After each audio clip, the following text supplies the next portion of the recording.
Okay. Good morning. Good morning, and welcome to Sunday morning at the Marxist Forum. We've been holding these morning meetings for over a decade and a half. And now that we're on Zoom, I should say good morning, good afternoon, and good evening, because now we have a national and indeed an international audience. So these weekly programs are organized by the Institute for the Critical Study of Society. And we go by the acronym ICSS. And this session is being recorded and will be posted on YouTube. And the link will be on our website. And we ask you to check out our website. It's the ICSSmarks.org is the website, and for a recording of this program, as well as recordings of past programs, descriptions of past programs, descriptions of future programs, and also on our website you can find out. You can sign up for the mailing list to be notified about these programs, and also we would very much welcome any donations to cover our expenses. My name is Roger Harris, and I'm on the program committee for the Institute for the Critical Study of Society. And Sunday mornings at the Marxist Forum are programs that are designed to be a platform for diverse presentations of interest to the left. The program committee believes in the continuing value of Marx, and most importantly, of the Marxist tradition, the working class tradition. But you don't have to be a Marxist to join on the Sunday mornings or to be a presenter. You can, and once again, you can sign up for our mail notifications and for other information at our website. And I'll repeat that just one last time, ICSSmarks.org. Our presentation today will run about 25 to 35 minutes. And I very much apologize for the technological glitch we had this morning in getting started. We hopefully will correct that and not have that happen again. After the formal presentation, we'll have a short break for announcements, and then we'll follow up with a robust Q&A, and we should end about 12:30 Pacific Standard Time. And the topic of our program today is a particularly timely one. It is the compatible left in service of imperialism. These are the people that are the so-called anti-imperialists. And to speak about that is a person who's very qualified. It's Stansfield Smith. We welcome Stan Smith back. He has spoken at the library, at the Marxist Forum, I should say, before. He is a member of the Chicago Alba Solidarity, in fact, the leading member of that organization. Stan is a longtime anti-war activist and has opposed U.S. interference over the years in many areas, but particularly a concentration in Latin America. He produces the Alliance for Global Justice's Venezuela and Alba Weekly News, as well as producing the online newsletter, which comes out weekly too, I believe, for the Nicaragua Solidarity Coalition. And he can be visited at his website, which one word is chicagoalbasolidarity.org, Alba being ALBA. And without any further introduction, it's a great pleasure to introduce and turn the program over to my dear friend and comrade, Stansfield Smith. Stan, take it away. Thank you, Roger. That was a very nice introduction. And thank you for inviting me back. I put a little this kind of the subtitles of my talk in the chat. I think it might be like closer to 40 minutes, but I'll try to move it along. Let me bring it up here. I'll start off talking about what is the compatible left today.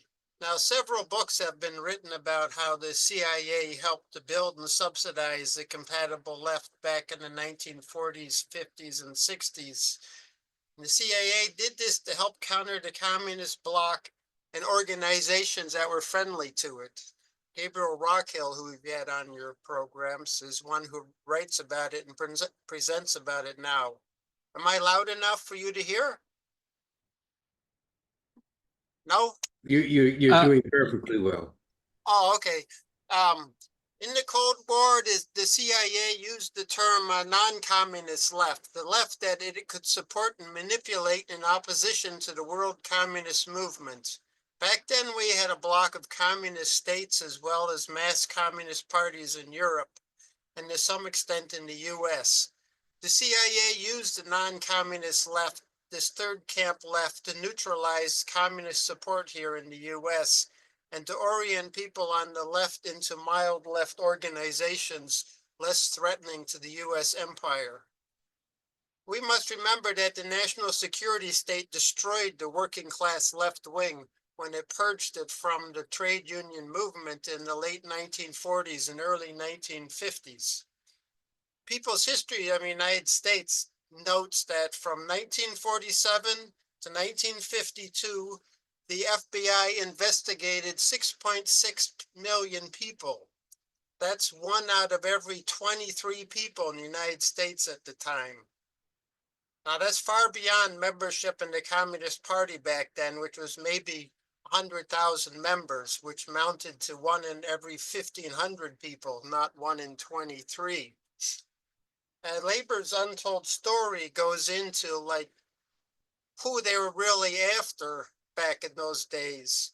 They quoted the Chamber of Commerce saying that the real danger came from non-communists, those who engage in pro-communist activities, which it defined as fighting for higher wages, housing, or repeal of the Thought Control Smith Act.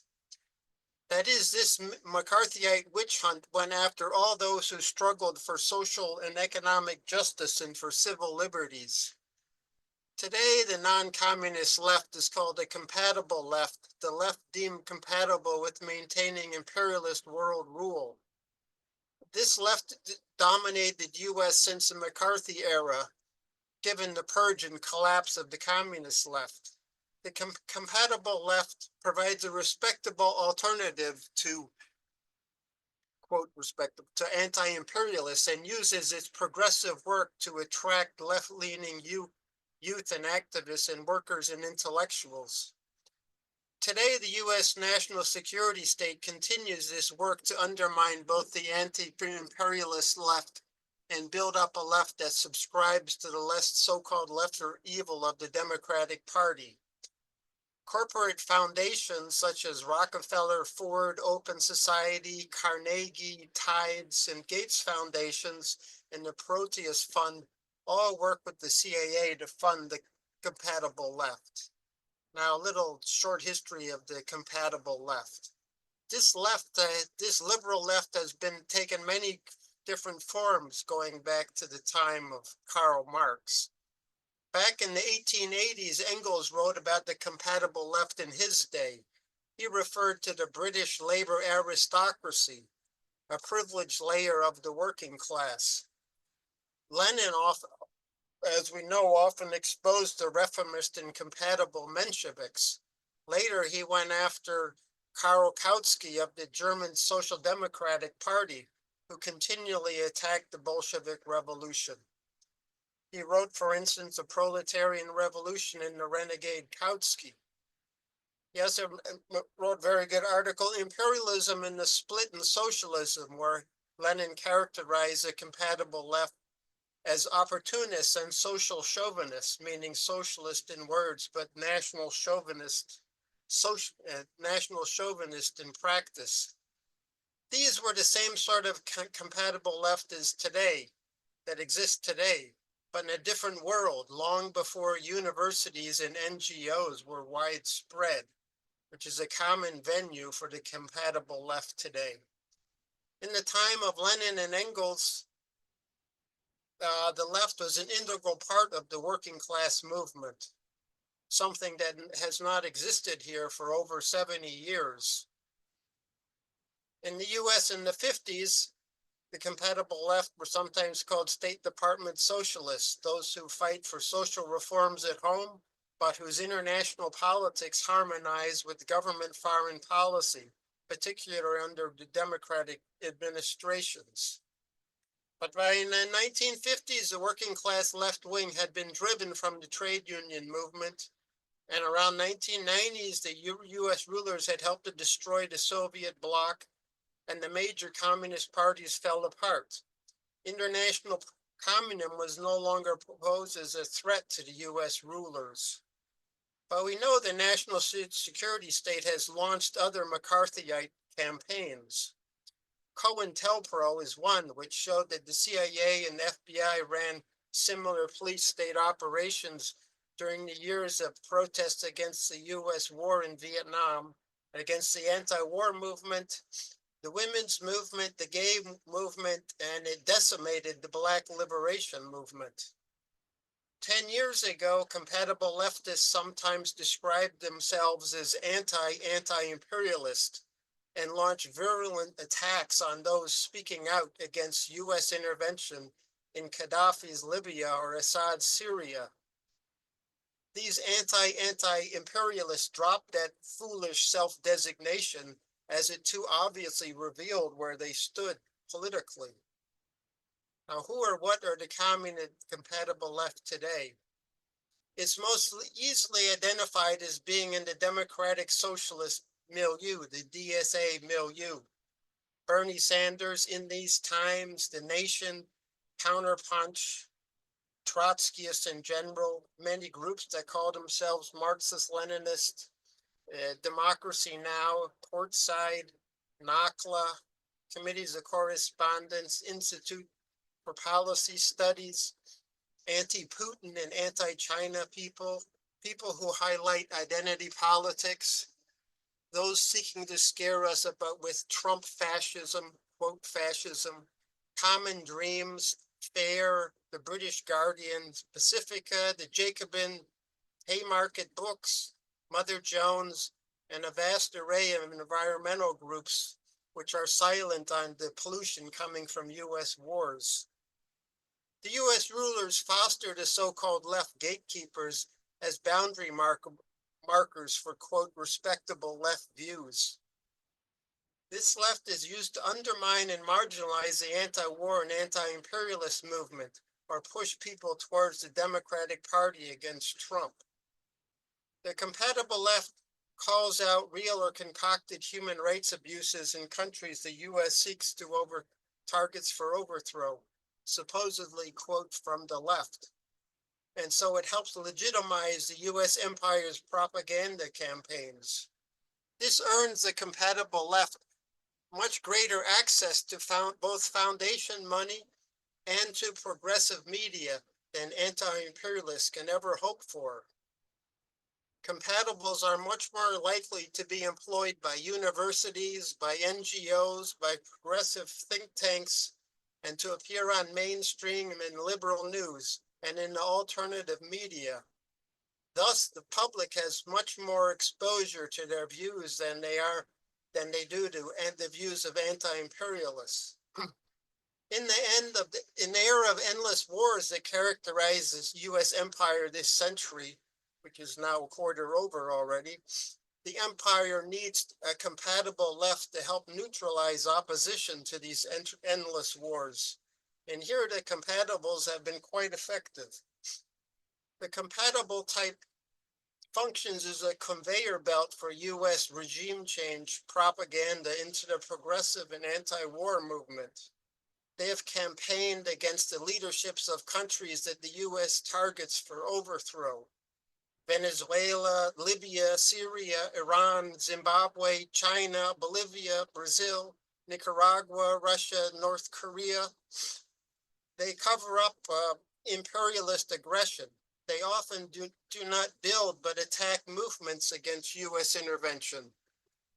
Some try to discredit anti-imperialists by calling them campists or tankies or Stalinists or Assadists or Putinists or part of some red-brown alliance. They paint Trump as a fascist and the Democrats as preferable. Compatible politics aligns with the national security police state propaganda against the US rulers' perceived enemies. But this does not mean that we should not work with compatible lefts where we can. The compatible left does engage in some excellent political work in opposing the blockade on Cuba, in condemning Israeli mass murder, in condemning the Democratic Party leadership, just not the party as a whole, defending the increasing labor union struggles going on now. In these times, for instance, has very good coverage of working class struggles, which many anti-imperialist websites and organizations do not. Yet in these times is a pro-democratic party organization and receives money from the Rockefeller Foundation and the Tides Foundation, among others. 15 years ago, Alexander Coburn pointed out the dangers of this corporate financing back in 2010. This was back in Counterpunch before it reversed the way its direction it was going. He said, quote, "Much of the progressive sector in America owes its financial survival, salaries, office accommodation, etc., to the annual disbursements of these foundations, which cease abruptly at the first manifestation of radical heterodoxy." In other words, most of the progressive sector is an extrusion of the dominant corporate world, just as are the academies, similarly dependent upon corporate endowments, end quote.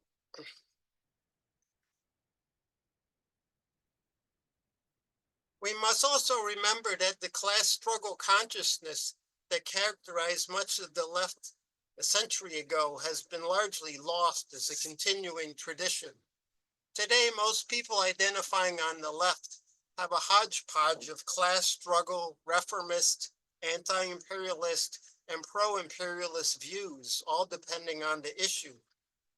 And we also must be clear to make the distinction between the people who are confused or misinformed and those compatible leftists who deliberately are out to mislead others. Today, it is not easy to point out which organizations and media are funded by the CIA and corporate foundations. There hasn't been any investigation of the CIA since the Church Committee half a century ago. But we do know that the CIA has an admitted budget of $101 billion. That is certainly enough to fund and promote a variety of compatible left organizations and media. And the corporate foundations obviously have a much greater resources for funding than they did 50 years ago. Now, one example of the CIA power over us, or control they can exert, was their creation of the Congress for Cultural Freedom. In the book, The Mighty Wurlitzer, Hugh Wilford described it as the Congress for Cultural Freedom as nothing short of one of the largest patrons of art and culture in the history of the world. This Congress had offices in 35 countries, 280 employees, published or supported some 50 journals all around the world, and organized numerous art and cultural exhibitions. The Congress for Cultural Freedom sponsored some 135 international conferences and seminars and published 170 books. This was all a CIA operation. We should expect that the CIA has similar types of investments and operations today. We should expect that the CIA also operates on most of the top 500 campuses. And the CIA now does not have just connections with the top news media and editorial boards in the mainstream media. Now the CIA has editorial oversight and censors all of this media, and also social media. The media and social media have become propaganda agencies for the national security state. And the social media is a US government monitoring device over us. But we can still point out what are compatible left views and some of those who articulate these, but first let me review what is anti-imperialism as compared to compatible left views. Now, probably the leading anti-imperialist in our era was Fidel Castro, who said, quote, "There is an enemy that can be called universal, whose actions threaten the whole world, Yankee imperialism," end quote. The actual work of anti-imperialists today means exposing the US empire's continuous interventionist actions and provocations. Anti-imperialism means equipping people with this information and organizing people against the domestic and foreign damage of the empire's interventions. Working people are still largely unaware of US coup attempts, terrorist actions, corporate arm twisting of foreign leaders, the empire's weaponizing of international banking and finance, the effect of US sanctions and blockades, such as the blockade on North Korea, which began in 1950, which is now 75 years ago. Anti-imperialism means bringing to light how NGOs are used as regime change tools. That's non-governmental organizations. Anti-imperialism means making people aware of how pervasive is corporate media disinformation. Anti-imperialism means exposing all the US rulers' behind the scenes activities that Julian Assange brought to light, as did John Perkins in his book, Confessions of Economic Hitman, or Bill Bloom in Killing Hope, US military and CIA intervention since World War II, or the work of the great Michael Parenti. This work, not critiquing victimized countries' real or concocted abuses, is anti-imperialist work.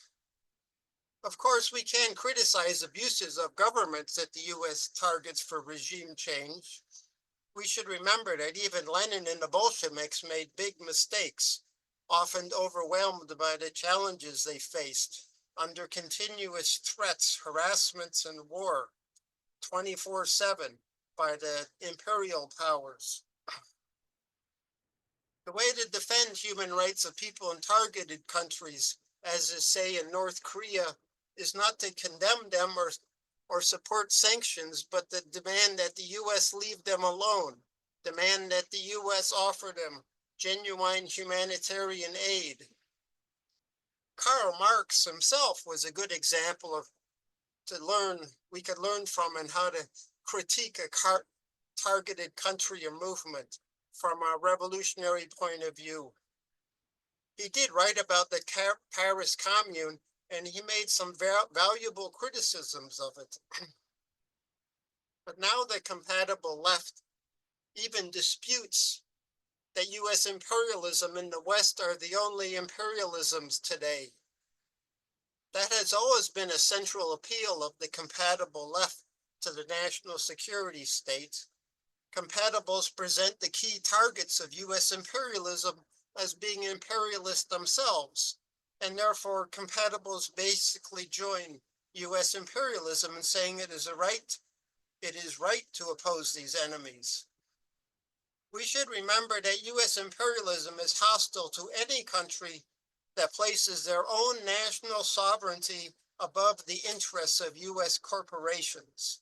It does not matter if they call themselves socialist. It does not matter if they corrupt or if they are dictatorial. The only issue for the US is that they prioritize their national interests over US corporate interests, and the US does not want to allow that. And we must never forget that the US empire's interfering with other countries all the time, everywhere, even other allied imperialist countries. The CIA even intervened in Australia in 1975 to have their Governor General dismiss Prime Minister Gough Whitlam. The U.S. took action to sabotage the Japanese economic miracle in the 1980s. And the Japanese economy has not recovered. And the German one, it started in 2022. The U.S. has 800 military bases outside its borders in other countries, and it exists to threaten the disobedient, which it does just by being there. It bribes foreign leaders when necessary. If that fails, the CIA carries out assassinations and coups against other governments, whether democratically elected or not. I wrote an article a couple of years ago that listed 28 attempted or failed U.S. coup attempts between the year 2000 and the year 2022, just in Latin America alone. 28 coup attempts or victorious coups in 22 years, just in that one continent. The U.S. uses its control of world banking and trade, the SWIFT system, as weapons to wreck other countries. It controls 9 of the 10 top media companies to portray those it considers enemies in a negative light to the U.S. and world public. It controls Facebook, WhatsApp, Google, Twitter, Instagram. In this country, 5 corporations control 90% of what we see, watch, or listen to. The CIA and its junior partners in NED, USAID, Rockefeller, Soros, and other foundations fund NGOs in other countries to soften them up on the inside. And it funds NGOs here too. It manipulates alternative media and progressive media at home, turning them into a compatible left. The national security state also has say-so over what Hollywood produces for us to watch. You can just look at who is portrayed as the good and bad guys in James Bond movies, or who are portrayed as the bad guys in U.S. cop shows, to see that who the U.S. wants us to consider as enemies. Anti-imperialists oppose all this U.S. interference in the national sovereignty of other countries. It is the business of people in other lands to solve their own problems, their fundamental democratic right to decide their country's future by themselves. We must forever demand that the U.S. leave them alone so they can carry out their work. That is the most effective way we can defend their human rights. So how is the compatible left different from anti-imperialism when it comes to U.S. endless wars? Compatibles often disguise both the U.S. regime change operations and their own support for it, as seen in Syria, Venezuela, Russia, China, or Iran. Compatibles portray U.S. operations as other nations as popular democratic movements against dictatorship. In fact, many progressives who declare themselves sworn enemies of the U.S. empire nevertheless oppose the same governments as the U.S. empire does. Cuba, Nicaragua, Venezuela, Russia, China, Iran, Syria, North Korea. Building a united front against imperialist brutality is alien to them.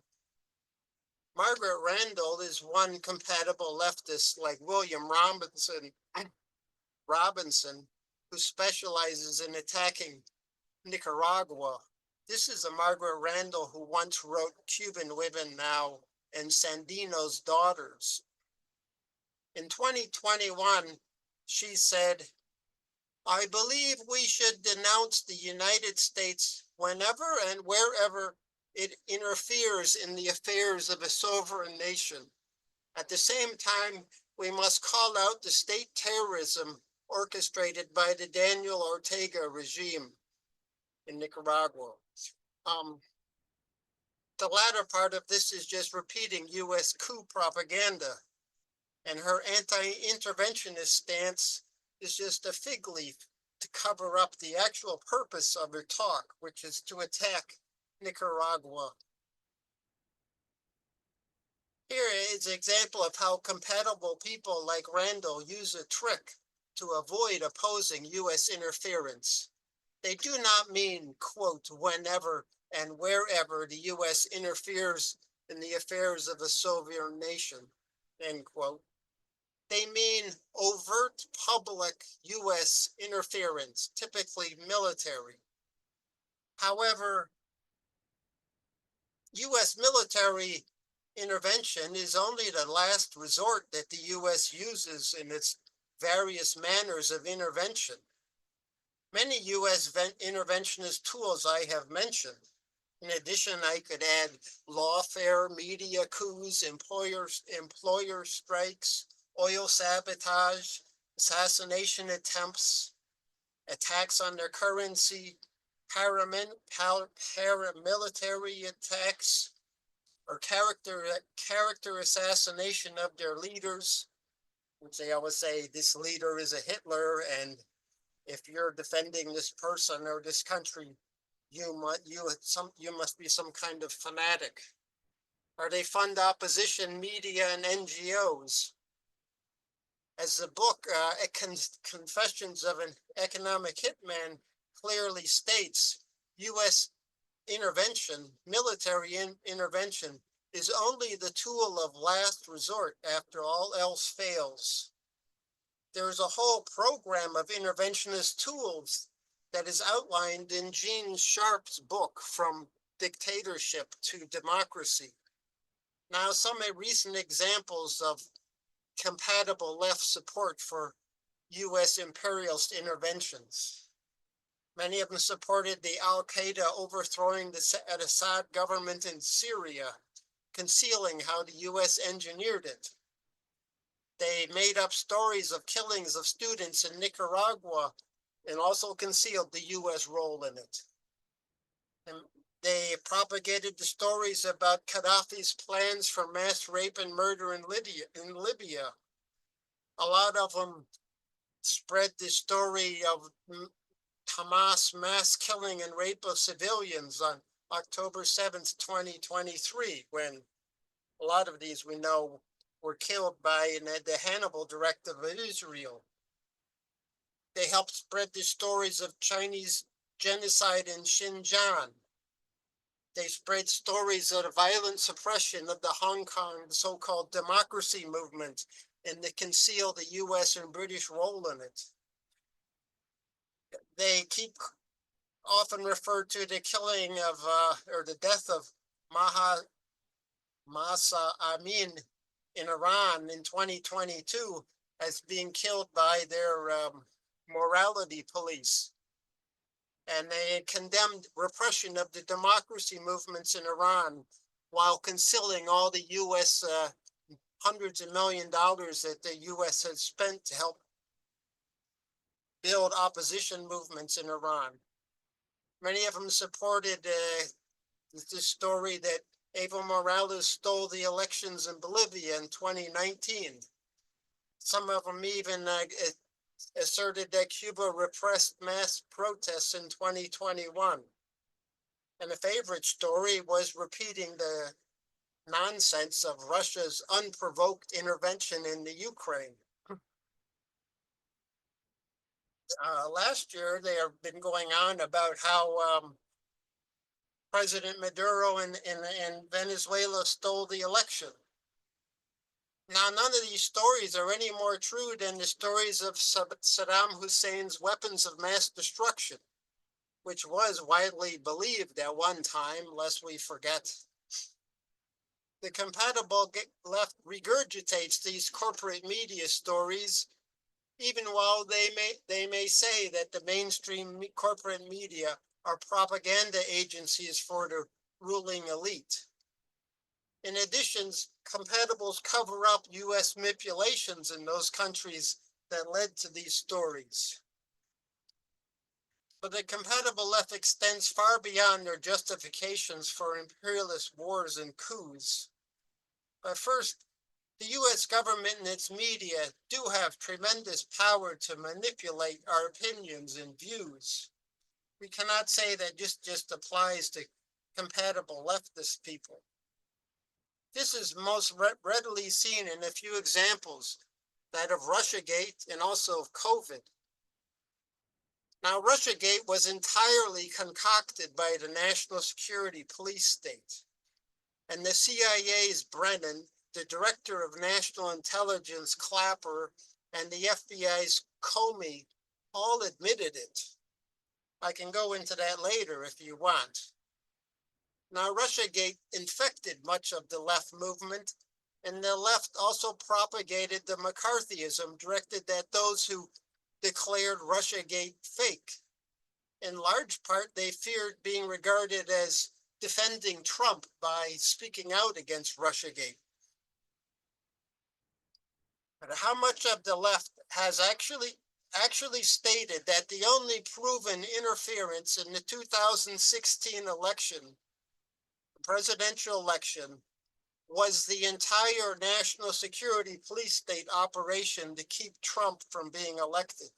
I can't say I can't name any left groups that ever said that, but that's the reality.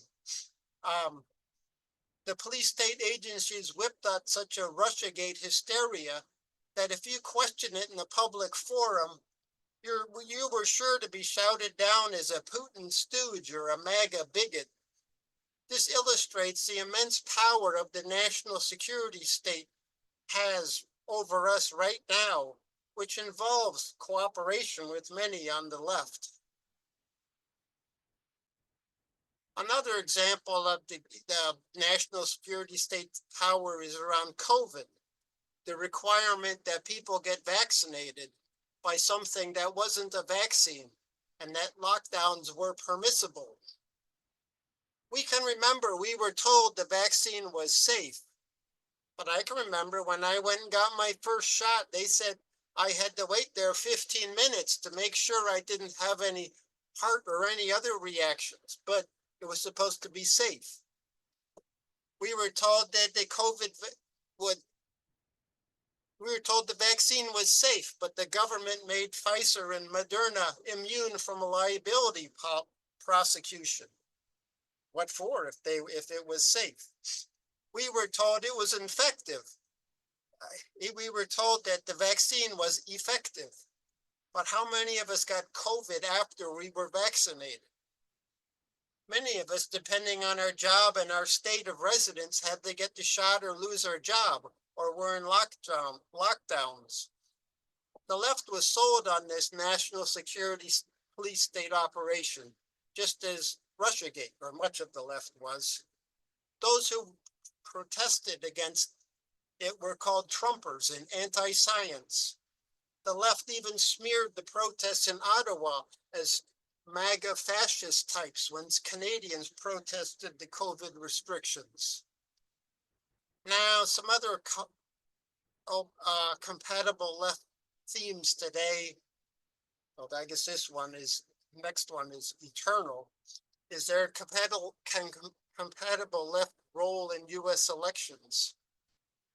What also appeals to the national security police state is a great many on the left focus condemnations on Trumpers and regard the Democrats as preferable, which they call the so-called lesser evil.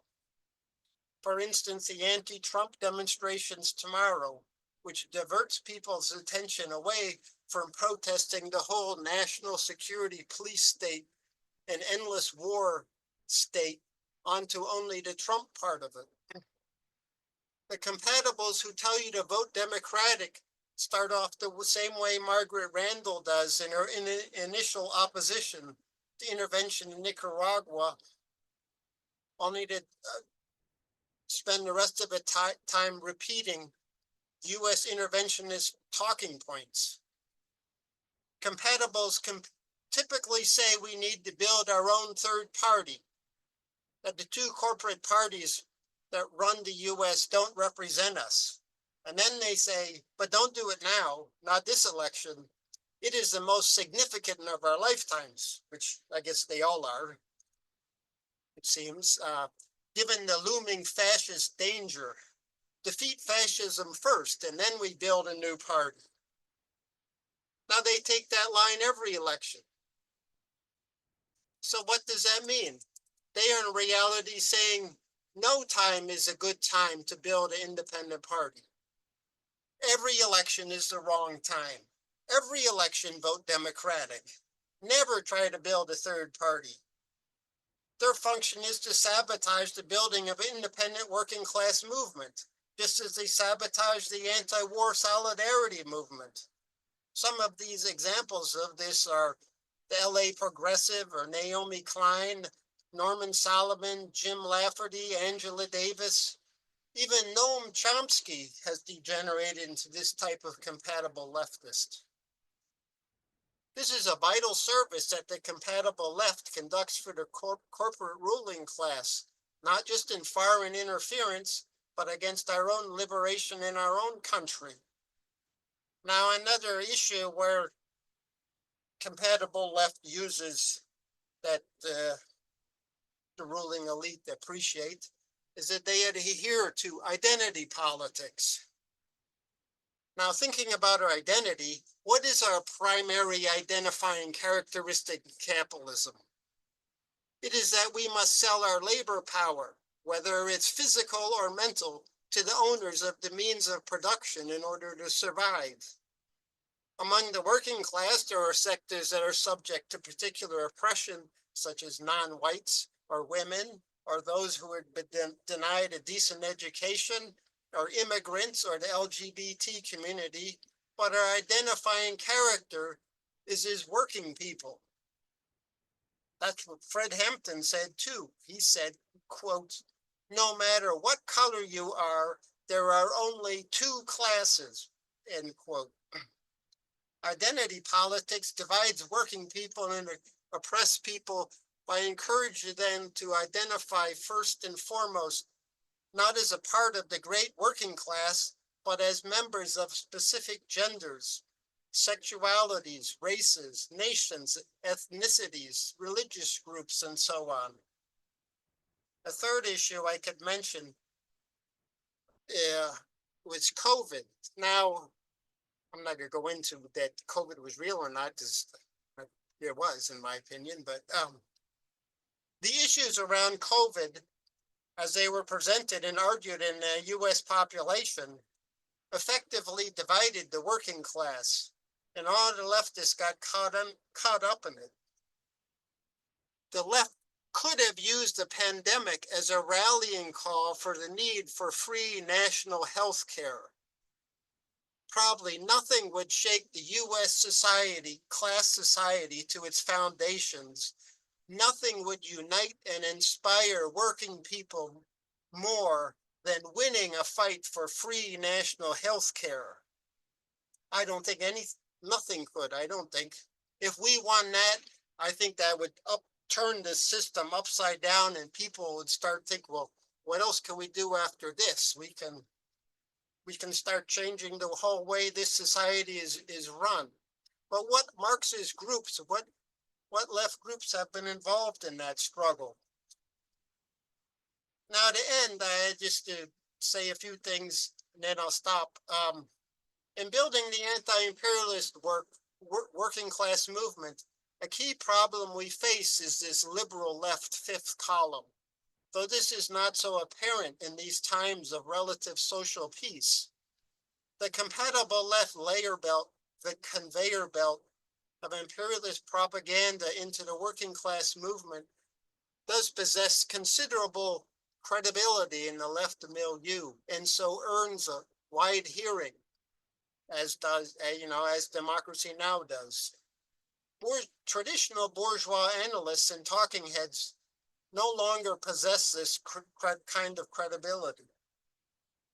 But when the class struggle does heat up here, the compatible left will be one final weapon the US rulers will use against us before they decide they need to resort to genuine fascist rule.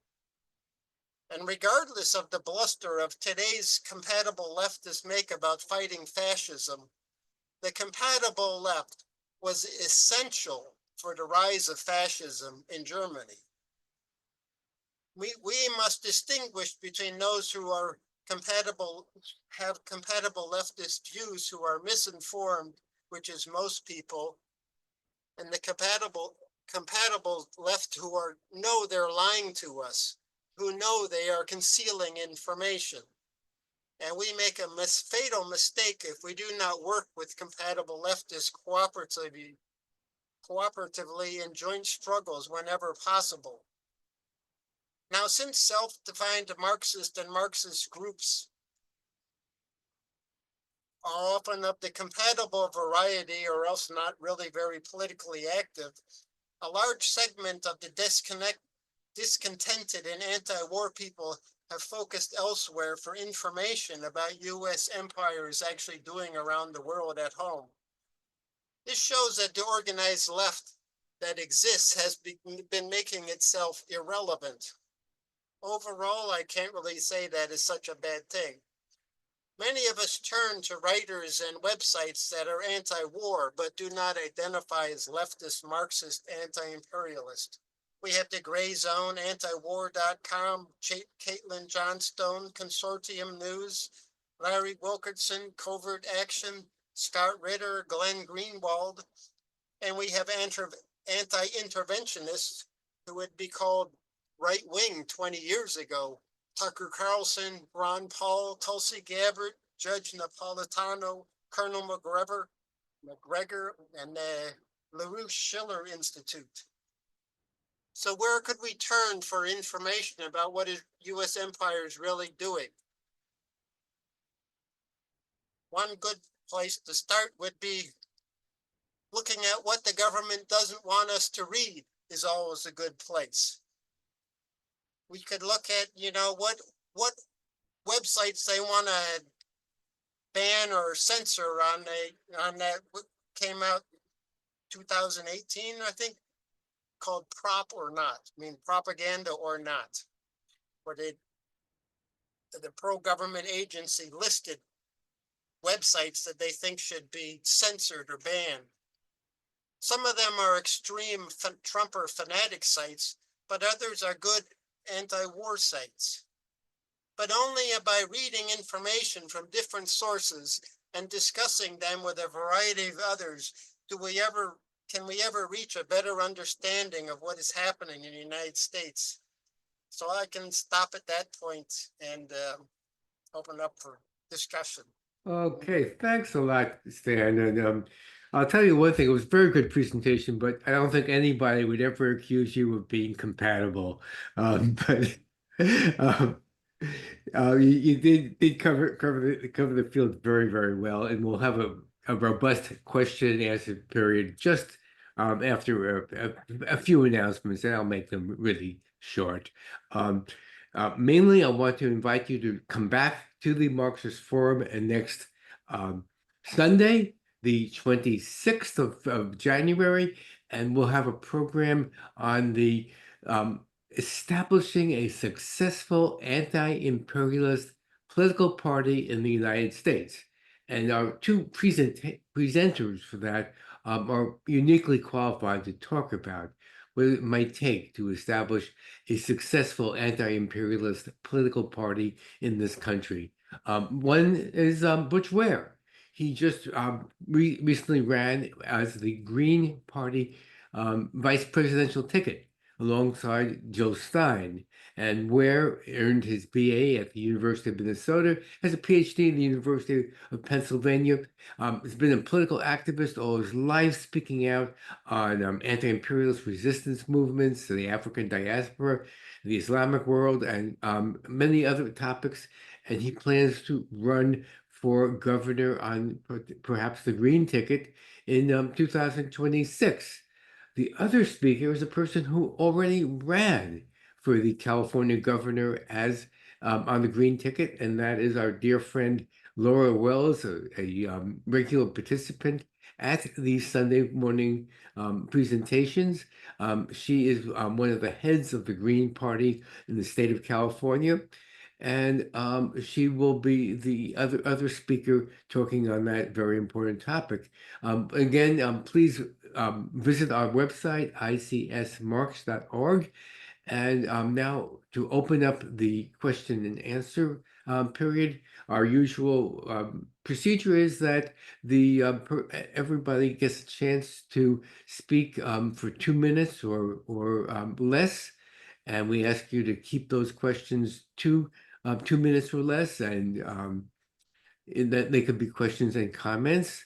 And then the speaker will have as much time as he would like to respond to those questions. We take one question at a time, and we ask each presenter, each person in the Q&A to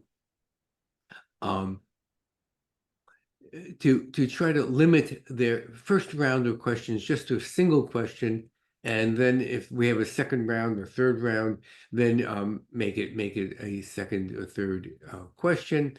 And to kick this off, I'm going to ask Mehmet to speak, followed by Citizen of the Planet. So Mehmet, it's all yours. Thank you very much, Roger, and thank you, Stan, for a very good presentation. Now, the problem that I'm seeing is there are some regimes or governments that seem to run into conflicts with the United States, but and they are looked down as anti-imperialist. But when you look inside them, they are fascists. They suppress the working class, they destroy the unions, they attack any kind of human rights, and so on and so forth. So that contradiction, how do we resolve that? Aren't we supposed to say what those regimes or governments are doing just because they look like they are fighting imperialism? Let me give you an example: Turkey, Iran, and so on and so forth. So I'd like to get your opinion on that. Thank you very much again. Thanks. I'm not saying we should be defending countries that are anti-imperialist. I'm saying we should not be interfering in the national sovereignty of whatever country for whatever reason, because it's none of the business of the United States to do so. And if those people in those countries think that they are fascist or whatever, that's up for those people in their country to do something about it. It's not business of the United States. I don't think like people who think that Trump was a fascist would want an invasion from a group of other countries to get rid of Trump.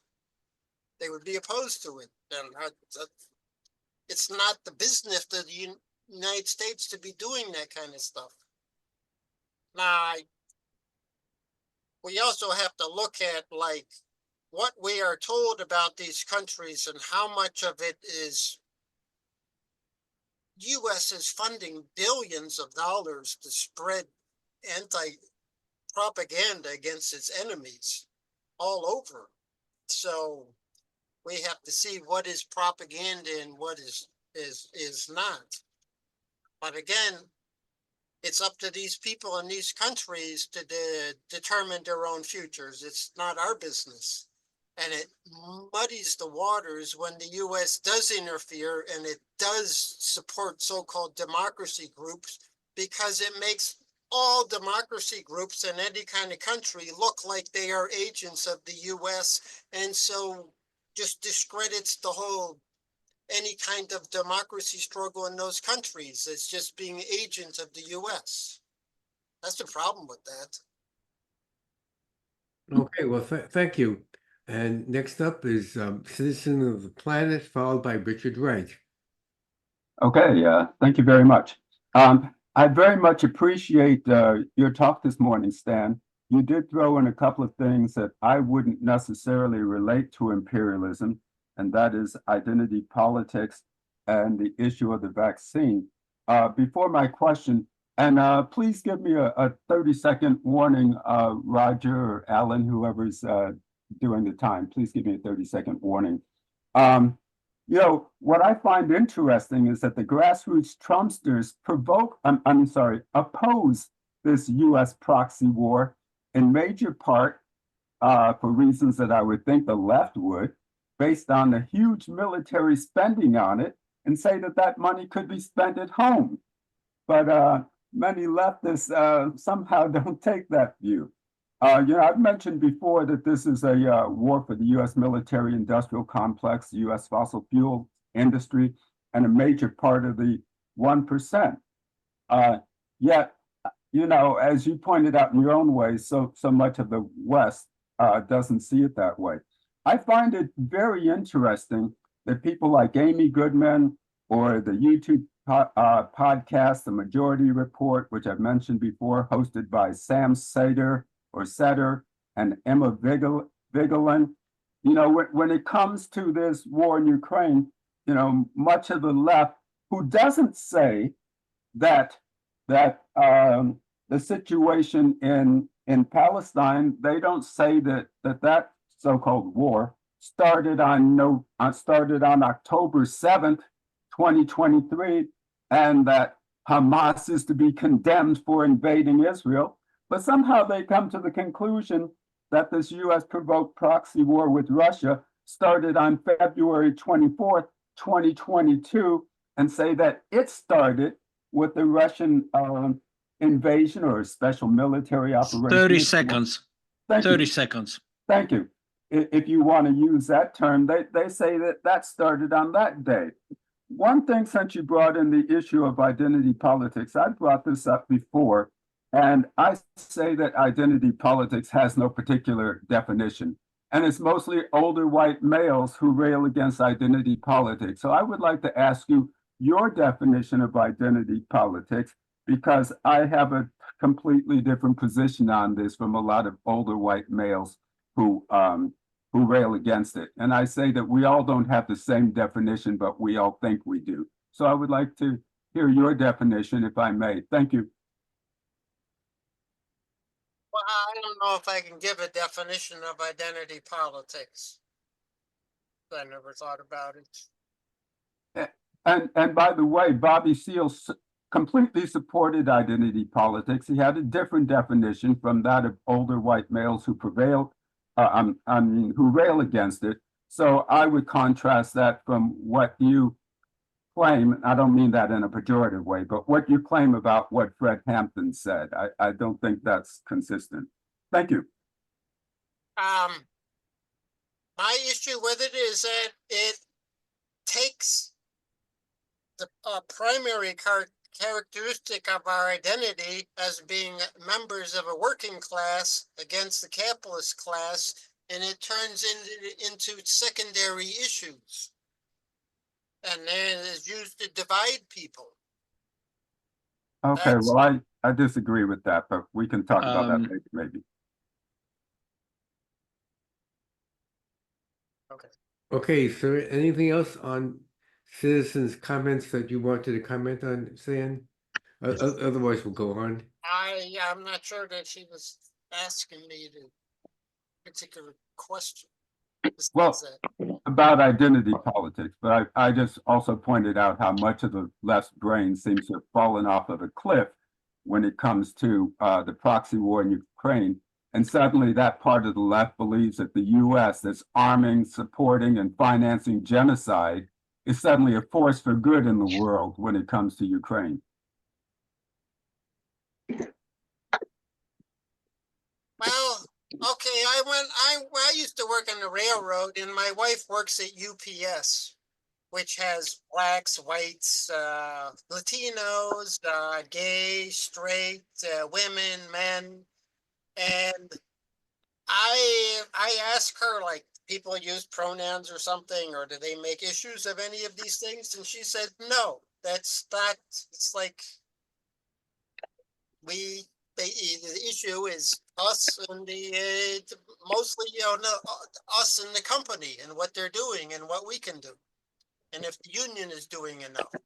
And I remember when I worked on the railroad, back in when Reagan was president, there were a lot of Reagan supporters on the railroad. But when it came, and a lot of blacks and a lot of whites, some of the whites were pretty racist. But when it came to issues between the company and the workers, all of them were 100% with the workers. And anybody who wasn't, they were targeted and remembered forever that this guy was a scab. That was the real like identity issues back when I had that kind of job. It wasn't the other issues.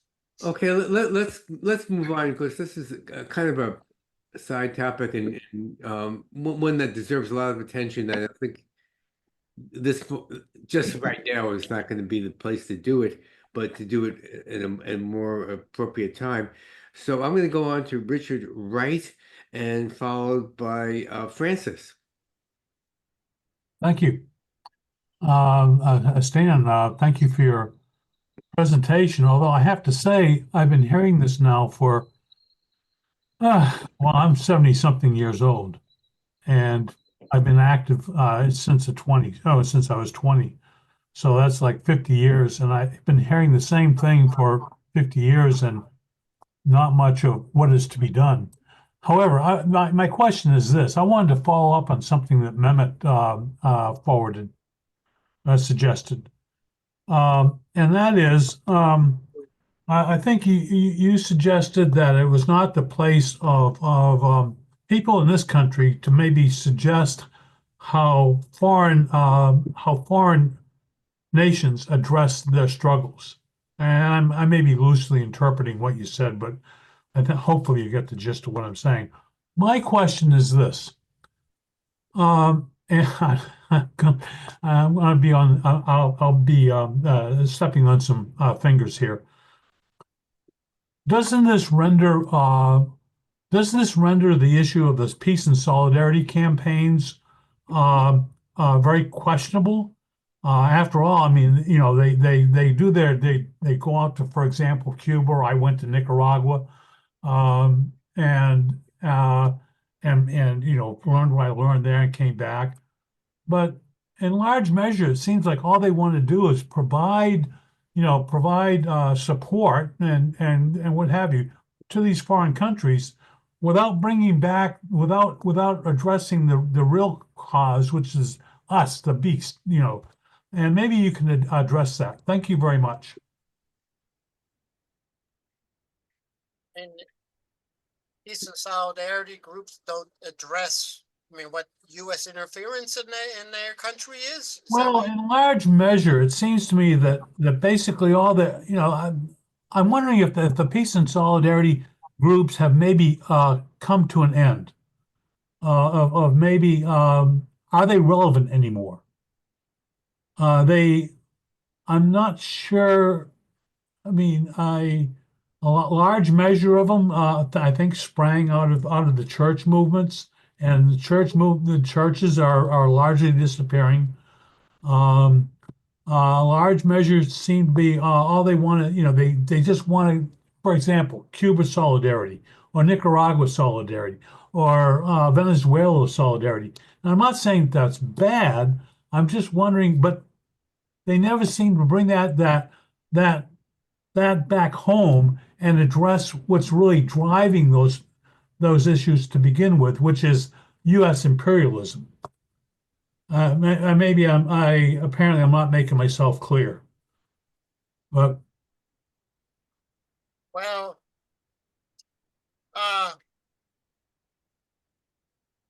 I'm not so sure how to answer that, but I could also say if you look at all the big movements here, like against the war in Iraq, about Occupy movement. What else did we have? The Bernie movement in 2016, 15, 16, and what happened to all the movements? They just kind of came and went, and it didn't really change that much. And those were mass movements. So the solidarity groups, I mean, I've been working on Cuba solidarity since like 1980, and like the blockade of Cuba now is worse than it was in 1980. sure. I don't. Yeah. Okay, I think maybe we go on to the next question, if that would be okay. And Francis, you're up. Okay, well, thanks, Stansfield. That was a very comprehensive presentation. Now, there are a couple of protests, two protests in Chicago tomorrow against the Trump presidency. A host of organizations support, each of those separate protests. Neither of those protests are opposed or support opposition to the US proxy war against Russia. In fact, they very much disagree with those of us who are opposed to the U.S. proxy war against Russia. Each year there's a socialist conference in Chicago. It would be impossible to get a panel opposing the U.S. proxy war against Russia at this socialist conference. You could get a panel supporting the Ukraine, its fight against Russia, but you couldn't get a panel opposing it. So my question is, I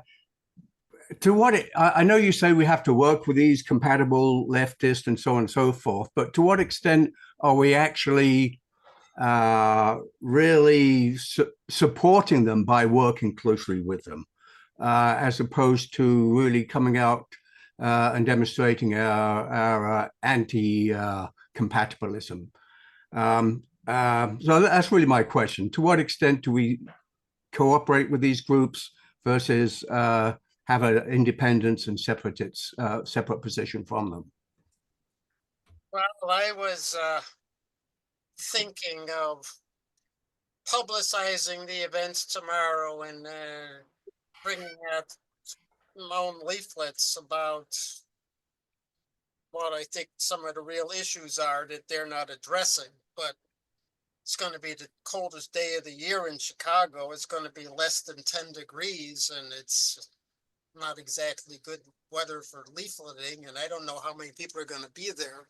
So, but there are some issues that they address that I could support, like against the defending Palestine. Though if Trump is behind forcing Netanyahu to sign an agreement, then to be focusing the Palestine thing on attacking Trump that's counted to be attacking Biden for never doing anything. And also defending immigrants' rights, which I think Chicago was going to be a key place Tuesday where Trump was going to start raids. But since this information leaked out, they're postponing doing it. Now, those are two issues that are in those demonstrations that I could support. The other things, yeah, I agree with you. Okay, good. Up next is Janet Coburn, followed by Jean Rule. Yes, hi. Can you hear me? Yeah. So thank you, Stan, for such a valuable presentation. We're all familiar with Ray McGovern's Mickey Mat, the military, industrial, congressional, intelligence, media, academia, think tank complex. But the main thing I wanted you to talk about is the nonprofit industrial complex. Also, I don't think you talked about the resistance movements and BRICS as possible examples of anti-imperialism. If there's time, maybe you could comment on those. And then just finally, would you share your contact information in the chat? Okay. All right, thanks. Thank you. Mickey Nut, how do you, Mickey Mat. It's MICIMATT. I'll put it in the chat. Okay. No, I don't, about BRICS, I don't think it's, objectively, it serves an anti-imperialist function that U.S. does not like, which is why Trump said he would sanction any country that tried to use their own money and not the dollar. But you cannot say that BRICS is a anti-imperialist movement or anything, or have any kind of ideology. And if there are three major powers in the world, Russia, China, and the United States, if they were actually anti-imperialist, and there's also another one, India, why did they never do anything around Palestine for a year and a half? I don't think they're just trying to develop economic system independent of the U.S., which objectively hurts the power of U.S. imperialism, but I wouldn't say that they are politically is an anti-imperialist bloc in this way. About the resistance, you mean in the Middle East? What did you want to ask? I didn't say anything. Well, as anti-imperialist, the resistance movements as anti-colonial, anti-imperialist. Well, we have to, I guess, make a distinction between something that's objectively works to undermine or hurt imperialist interests and whether they are politically consciously expressing anti-imperialist worldview or point of view. I'd say BRICS does the former, but not the latter. The resistance, they were more politically anti-imperialist, was more directed against Israel. But yes, they were more anti-imperialist, but just limited. I mean, they're weak, so how much can they do? I mean, Hamas has been kind of destroyed. Hezbollah's kind of been destroyed. Iran is not in a strong position, so they can't do much against Israel. And whatever, if they really do something to Israel, U.S. is going to be backing Israel 100%. So that's a major problem. You have Yemen. I mean, and Yemen, yeah, but I mean, depending on what who you read, watch, the Hamas and Hezbollah are not weak. But anyway, it just depends on the perspective. Okay, let's go on to Gene Then Rule. there's the Yeah, nonprofit industrial complex that I asked you about. maybe let somebody else go on, because we're trying to limit to one question, then come back to that one, if you don't mind. So Gene, it's all yours. Okay, well, thanks, Stan. This was a great talk, and listening to you, especially the list of magazines and journals, I'm thinking of what Mark Twain said, that if you don't read the Times, you're uninformed. But if you do read the Times, you're misinformed. And the solution, of course, is to read widely and critically, I think, was what part of what you're saying. But a couple of things I wanted to comment on. I don't know if you know about Gloria Steinem, who was a CIA agent recruited in high school, basically, and was, did the bidding of the CIA throughout her career with Ms. Magazine and so on. And I just looked her up on Wikipedia, and it says she defended her relationship to the CIA, saying, "In my experience, the CIA was completely different from its image. It was liberal, nonviolent, and honorable." That's the CIA. That I guess we missed something on that. I don't know. But at any rate, I think that's something that fits in with what you're saying here. And also identity politics is in there somehow. I don't know. But also, I just wanted to comment a little bit on China, because people talk about what different foreign countries, and China is unique in this, I think, in that it has become as powerful as the United States economically, politically, and has overwhelmingly been a force for peace, a new kind of politics in terms of a Belt and Road Initiative and other kinds of things. So I just want to throw that out and see if you'd like to comment on either of these things. But again, great talk. Thanks so much for bringing this all together for us. Thank you. Yeah, that you're quoting Gloria Steinem. It reminds me, it makes me think that that CIA advertisement with that Latina woman who was talking about, gave all her identity issues and said that she found a home in the CIA. Remember that advertising that they put out like 2 years ago? It seems like that person was plagiarizing what Gloria Steinem said. It's the other thing. China. China. I'm not sure what you want me to say. I can say I cut it out of my talk, that I've been to China a couple of times recently, and I'm going again in March. And last time I went there, I could see it's like all the social infrastructure they have for the people there. They got, all these public services everywhere, the modern subway systems and modern high-speed trains. Everything is very modern. It's all for the conveniences of people.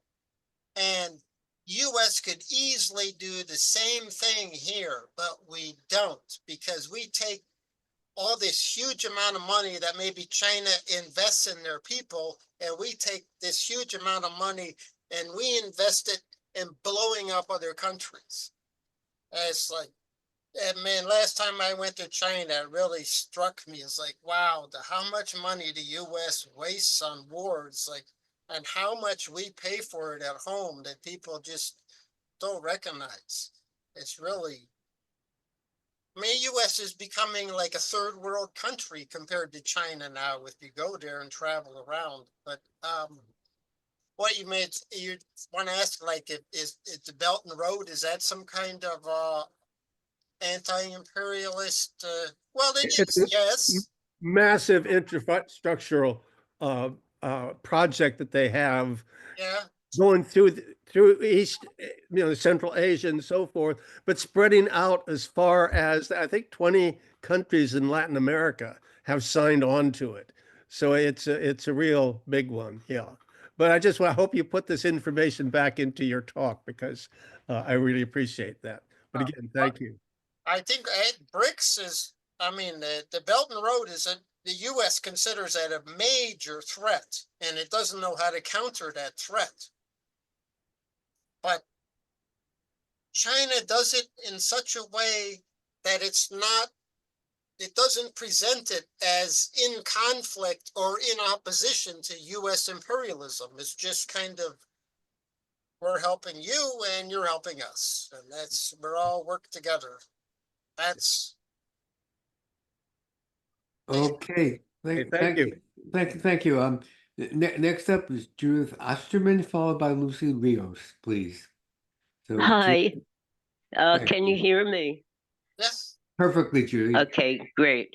Okay, so I'm sorry to say that I had to miss the first half hour of your talk. I couldn't get on the channel, but at any rate, when I came in, you were talking about COVID, and I'd like to make the observation that people the support for the medical establishment since COVID has plummeted dramatically, and no wonder.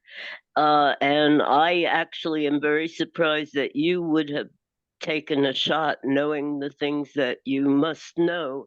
And people, I have to become aware of the fact that everything under capitalism is propaganda, from medicine to food to housing. Every aspect of our lives is controlled by the myths that the capitalists have propagated in order to enrich themselves and prevent meaningful dissent from taking root, or even a revolution. So and not only that, but this is worldwide, because what I wonder is, of course, Russia is a capitalist country, so it's not surprising that they too were forcing their citizens to take the COVID shot, and China had their own. And I don't know if they had some reason for thinking that the Chinese, that the race was targeted genetically or whatever, but the countries like Nicaragua and Cuba also had the COVID shot, and 2 minutes. okay, excess deaths were high in all countries that had the COVID shot, and diseases like myocarditis and blood clots and so on and so forth. All these proliferated. So I was wondering, why do you think countries like Nicaragua were susceptible to that propaganda? Okay. Well, I have never read anything, and now it'll probably never be available, how effective the Russian, the Chinese, and the Cuban COVID vaccines were compared to the US ones. I don't know if any of you have. Yes, there's plenty of information available. They're crap. Well, okay, I don't know. I haven't seen it. I've tried to look, but the internet is pretty impossible nowadays. But in Nicaragua, they never had a lockdown. They never told people they had to get a COVID shot. They never closed anything. So Nicaragua never made it, any of it, a requirement. It was all voluntary what people want to do. Right, but they did, but they China, it was. Let Stan speak, please. I think in Cuba and in China, I think you had to get the shot. I can't really say, but all the demands that were put on people here, they did not operate in Nicaragua. So I wouldn't lump Nicaragua with them. May I say something? All right. No, but the only people who escaped from the COVID scam were Africans, and in particular, I think we probably want to go on rather than getting a one-on-one discussion to broaden this discussion. So Stan, I'm going to ask Lucy Rios to speak next. I got into it. No, Stan, thank you very much. I did enjoy your talk. I wasn't able to get the whole thing either, but I was just listening earlier to the comment about identity politics, and I'm not sure that I really understand that well, but here is how I see it. I think that the struggle against capitalism should be led by the working class, because they are the ones that can give the biggest impact on that class, on the imperialist class. The working class, if we could unite all workers in this country and stop working in a general strike like I've heard before, it would be a big blow on the capitalists.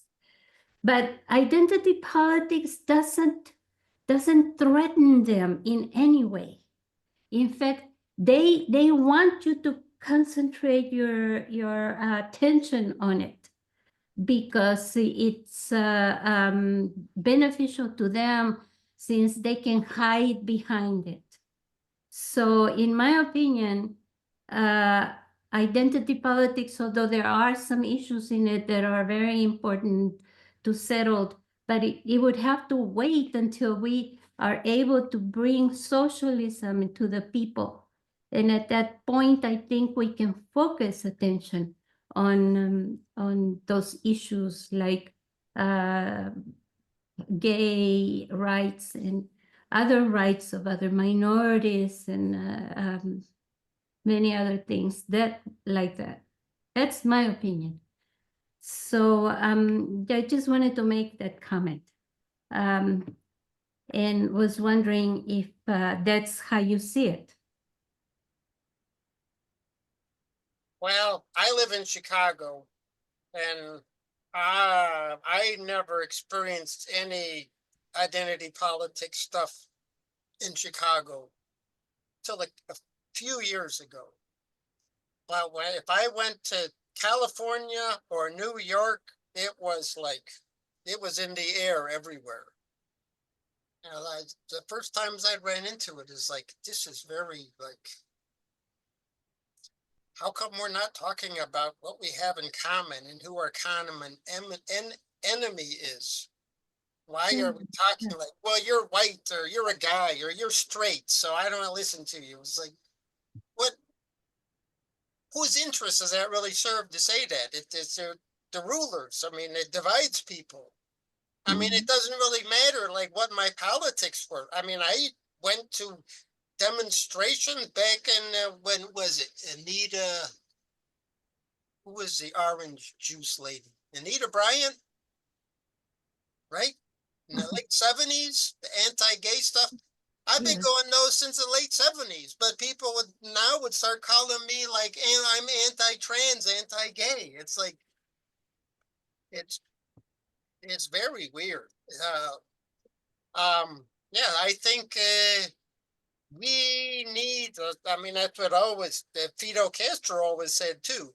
We need to find the basis on which we can work together against our common enemy. That he said the common enemy is imperialism. Well, yeah, it is. So that's what I think we should be doing. We need to find a common basis to work against our common enemy. And we do have a common basis, that we are all oppressed and screwed and exploited by this common enemy. I mean, some of us are more than others, and, you know, we all recognize that. But those are secondary issues. The primary one is that we have this common enemy. Yes. Okay, good. Then let's see who's up next. Bill Mayer, good to see you, Bill. Followed by Mike Hoey. So let's hear Bill from Detroit. You're muted, Bill. Yes, that's better. Okay, hi Stan. Thank you for your being. I've been looking forward to your talk, and I really appreciate this group that puts on this series regularly. Very thought-provoking issues. I unfortunately had to leave for work in the middle of your talk, and so I didn't hear most of it. But I did have two questions I wanted to ask you, and maybe you already answered them, and if you did, then just go on. But this group has also presented Gabriel Rockhill at earlier talks and talking about Dominic Lacerdo's book, about Western Marxism. And I see a similarity between these two issues. It's trying to define the left and the differences in the left that I've been involved with most of my life, and the Communist Party and the people who supported the Communist Party and who didn't. Rockhill also, I guess, put out a piece about uniting fascism and liberalism as in the same camp against communism, for sure. So when we say we're anti-imperialists, not all anti-imperialists are anti-capitalist. And I think I'd like to have you help. Two questions I have for you. One is to help define who exactly is anti-imperialist. I mean, I know most communists are, and allies of communism are anti-imperialists, I would assume, but there are some capitalists who are anti-imperialists, and there's anti-imperialists who are definitely not anti-capitalists. So the one question is, we talked a lot about, and you clarified who many of the groups in the left who have been part of this compatible left. But did you talk at all about who is on the other side, who is not part of the left that is not part of the compatible left? Who is the real left besides the Communist Party? First question. Second was the Communist Party actually, I think, takes the position of considering Trump fascist and the threat of fascism. So here's a communist that is saying the same thing as what you call a compatible left. So those are my two questions just to start with. And I thank you so much for the work you do and the writing you do. Thank you. I can't really say who is anti-imperialist, because it rather depends. If I only really see it around issues. I can see people who have a very good position against the U.S. Intervention in Syria, or against the U.S. Blockade and trying to overthrow the government in Venezuela. But on some other issue, it's like I think they're really wrong. So I can't really say that. I mean, I think I said in my talk that people can be anti-imperial. They've got a hodgepodge of ideas because this Marxist tradition has been lost from the U.S. Working class, the U.S. population. That people have good positions on some issues, and in other issues they have bad positions. But I don't think you can be anti-imperialist and not anti-capitalist. I mean, almost even the socialist countries today, China, even North Korea, Vietnam, Cuba, they've all been introducing private property and capitalist measures. So none of them are like anti-capitalist as they were back in the 1970s. They've all made these kind of compromises to sustain themselves. But yeah, about the Communist Party, yes, they support the Democrats. Yeah, they're on that. They're very compatible leftist. They fit in perfectly with that, and they repeat a lot of the anti-Trump stuff, which I think is just wrong. But if there was any good left organization in the United States I could recommend, I mean, I'd be speaking here as a member of it. So there isn't anything. I think under McCarthyism, the government removed the working class left wing from the labor movement. And so what is a left wing that's not part of the labor movement? It's just like a balloon floating in the air that's not attached to anything. The left only has meaning as part of the working class movement. And if it's separated from it, it doesn't have any weight anymore. And that's what we face now in the United States, that we would have to build a new class struggle left wing in the labor movement, and then we will have some power. But it hasn't happened yet. Okay. Next up is Mike Hoey. Yeah. Mike, did I get your last name correct? Yeah, you pronounced it correctly. Thank you. So my question goes back to the John Perkins argument, and that many countries want foreign investment. And during the Cold War, a certain bloc of countries were receiving foreign investment from the Soviet Union, a certain amount from the Western allies.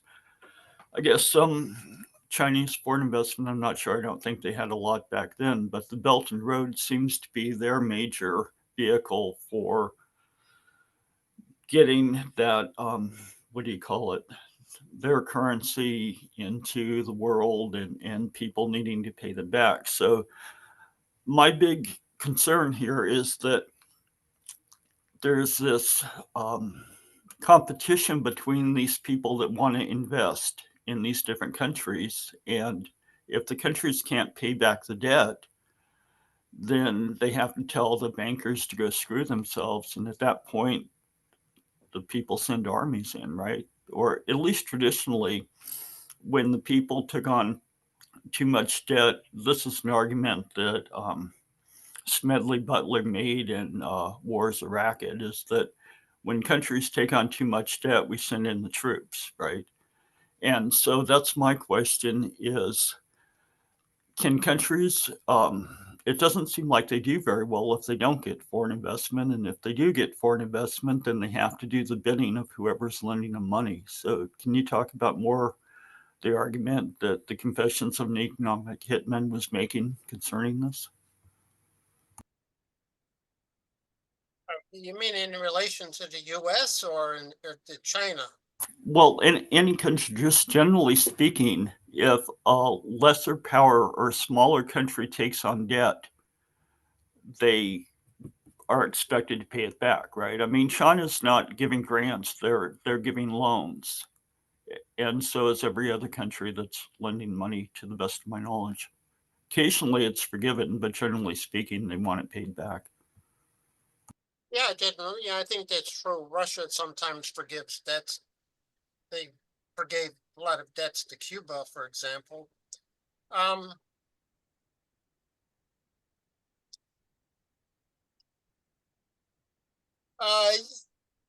poor country needs foreign investment to develop.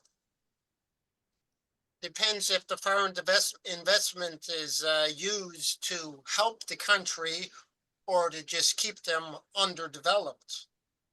I mean, the third world, or whatever you want to call it, has huge resources to develop their countries. Just that the Western imperialist countries are not going to let them do it because that's directly a threat to the control of the Western imperialist countries. So, I mean, look how much wealth Congo has, and look at that country. It's like a mess. It's been a mess like since they overthrew Lumumba, well, even before. Been 100 and some 50, 200 years. I don't know, whenever the white people went into Africa. They've just been looting the place. And even with all its wealth it has in that country, the West just takes it all. And I think that's been generally true for the third world. Now China is offering a alternative way to operate this, like it's good for you and it's good for us. We make those kind of deals. We're not coming here to exploit you, or it's like I know more about the relations with Latin American countries. I remember when Evo Morales was president of Bolivia, he said, U.S. give us money, but then they made demands on us at the same time as they gave us money. We had to do this and this and this and this if we wanted the money. So China comes in and they give us the money, and we make an agreement, and they have no demands about anything. They leave our system alone. They don't make any demands on us to do anything.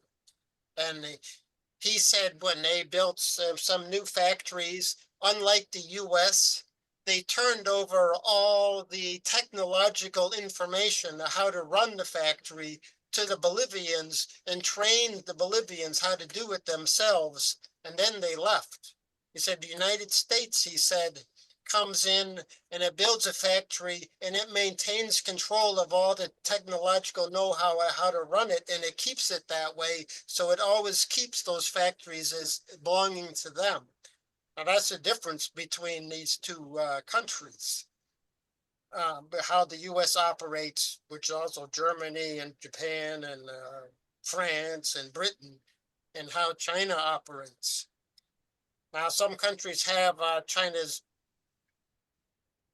they have cut, they do have some minor issues with some countries that don't pay off the debts or get too much in debt. But you're never going to find anywhere where China sends drones into countries to kill people. You're never going to find where China ever organized a coup against some government in some country. You're never going to see any place where China invaded, at least not since they went into Vietnam in 1979. You're not going to see any of that kind of interference in overthrowing governments or all these things I listed in my talk. China doesn't do that. They just want to make business.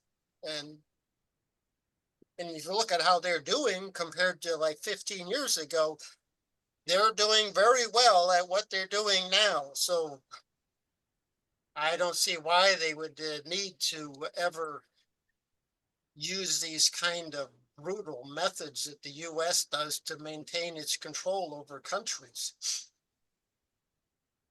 Well said. Thank you. And then we're getting toward the end point now, but I see two new hands up there, and so Norma Harrison, you're up next, followed by Alan Miller. Norman. It's hello everybody. I couldn't connect, by the way. I don't know what happened, but my We had connection. some technical difficulties. Yeah. and I So apologize. Mehmet sent me this other connection. Thank you. Somebody said something about when we bring socialism to whatever place. We are not going to bring socialism to places. Places will bring it to themselves. And they will do it by the many, many means. I was participant in the Massachusetts talk about poor Ukraine. Well, 2 years ago, or more than that, it was March, I was telling people Ukraine should have surrendered because Ukraine was an invasive force against the Russian Revolution, 100+ years of warring against the Russian Revolution was exemplified by the use of Ukraine as the enemy to Russia. And it's quite the other, anyway, so that was my position about the Ukraine. Oh, and so I mentioned that, and the speaker just wiped out what I was saying by saying China and Russia are not communist. Well, that's inaccurate. It's totally inaccurate. China and Russia are both communist, and the use of capitalism to maintain and aggress and supply water and toilets and housing and healthcare for the countries and them pronouncing that they support these structures. They don't call them communists, but they are people taking care of their people. And that's what we're going to learn everywhere throughout the world. Well, that's what's going on throughout the world. The owning class has been exactly right to be worried and angry that communism is going to get in their way of making profit. They're right about it. It's happening throughout the world, regardless of all the horrors that have been committed and continue to be committed. I think that's all I've got to comment. They are Yeah. communist. 2 minutes, yeah. So, Stan, do you want to go on to the next question? Do you want to? Yeah, I don't know. Some of them seem like people want to just express their point of view without me needing to respond all the time, I think. Okay. It was So in let me support. go on It was in support of you, Stan. I'm just okay. Yeah. I don't want to be talking too much, so. Oh, that's okay. Okay, Alan, you can wrap this up if you would, please. 2 minutes. Okay. Now you've got me all nervous, Roger. I am timing it. The clock is already running. You Notice that I'm your being, time. the committee is repressing me. Stan, excellent talk, really informative on a really important issue. And I think your points are right on target. And it's something that we should really dig into even more in the future. Your area of expertise and involvement is with the Bolivarian movement and Venezuela in particular. And I wanted to ask you to comment on what you see as the compatible left position on what's going on in Venezuela, how they've come forward, maybe go beyond just the election, but actually even comment on the social policies and the labor policies of the Venezuelan government in relation to the comments, in relation to the publications and of the compatible left. Okay, well, I wrote an article about that compatible left in Venezuela, which just dealt with a couple people, but there is a whole milieu. A lot of it is people who consider themselves Trotskyists, even though I kind of don't think if Trotsky was said you people are using my name in vain. They have some certain points, like the working class there in Venezuela, their standard of living is pretty low right now. It's much lower than it used to be. But these people who criticize Venezuela so much, they forget the main issue. So why is Venezuela like this? Well, U.S. has been trying to destroy that country for what, quarter century? And especially since 2013, I mean, really destroy it. And they pretty effectively destroyed it. I mean, they lost like 99% of their national income, their foreign exchange income.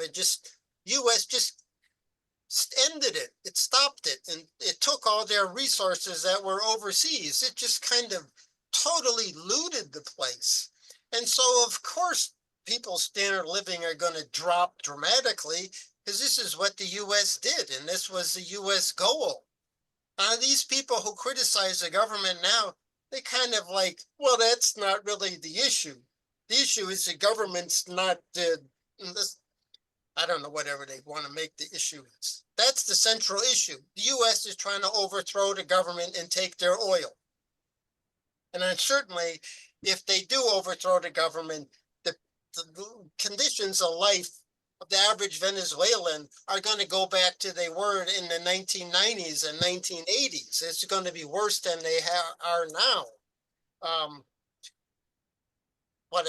Venezuela is a very good example for all the third world and all countries trying to stand up, is that the U.S. did everything they could possibly do to them to try to overthrow their government. And they failed, and they failed, and they failed over and over and over. They failed. And Venezuela is now been progressing a lot in the last 2 years. Their economy is much better. They're like they're the kind of anti-imperialist center in the third world that Cuba used to be under Fidel Castro. They're an example for all the third world that you can stand up and fight back and you can win at least and get ahead. And these people who are just criticizing, well, the standard of living of some working class people is so bad, and yeah, it is. But it's going to improve, and it's improving under the present government because I don't know, it's kind of hard to explain right now what the U.S. did to them. It was nasty. It just went on for years and years and years, trying to kill their leaders, kidnapping leaders, stealing all their money in foreign banks. Organizing mercenary groups to invade the country. But Venezuela stood up and they fought back and they've maintained their dignity. And that is a great example for the people of the world to see that, yes, there's somebody who can stand up and do it. Look how, well, I won't go into that, but I think that's a great example of Venezuela, and these people who compatible left, people who criticize Venezuelan government just totally ignore it and totally miss it. Like they don't, for some reason, they don't even think all that is important. And I don't know why. Be good to ask them. Why isn't it important to you that this major anti-imperialist struggle that they waged against the U.S., Venezuela is coming out ahead? They don't seem as like not even an issue. Why isn't that an issue to them? Thank you so much, Stan. I think we're going to end with that high point. And thank you very much for joining us. We look forward Could I to say having you come something? back again.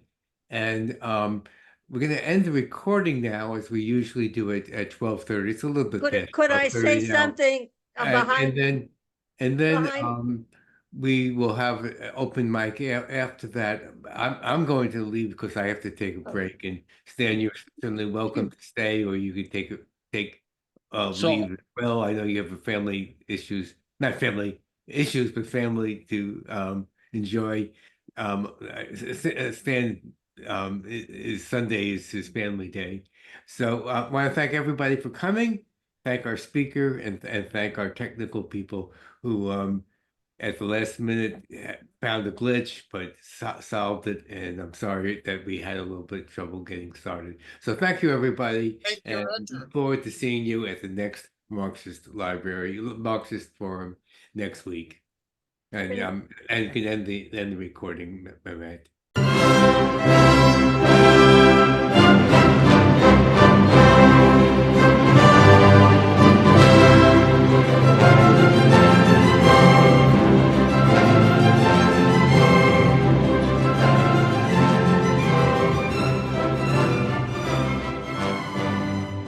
Institute for the Critical Study of Society at the Niebuhr Proctor Marxist Library receives no corporate funding, nor do we have any paid staff. We rely on the support of working class folks that share our commitment to the socialist legacy of Karl Marx. We continue to need funds to meet necessary expenses. Since we can no longer pass the hat at our in-person forums, please send contributions to our treasurer, either online via PayPal or by check. The PayPal ID is ICSS Sunday, SUNDAY, @yahoo.com, and the name is Richard Fallenbaum. And checks may be made out to Richard Fallenbaum and sent to him at 1225 Nielsen Street, Berkeley, California, 94706. Fallenbaum is spelled Fallenbaum. To donate directly to the Marxist Library, send a check to the Niebuhr Proctor Marxist Library at 6501 Telegraph Avenue, Oakland, California, 94609, or directly or donate online at www.paypal.me/npml. For information, write to npml at marxistlibr.org, and the website is marxistlibr.org.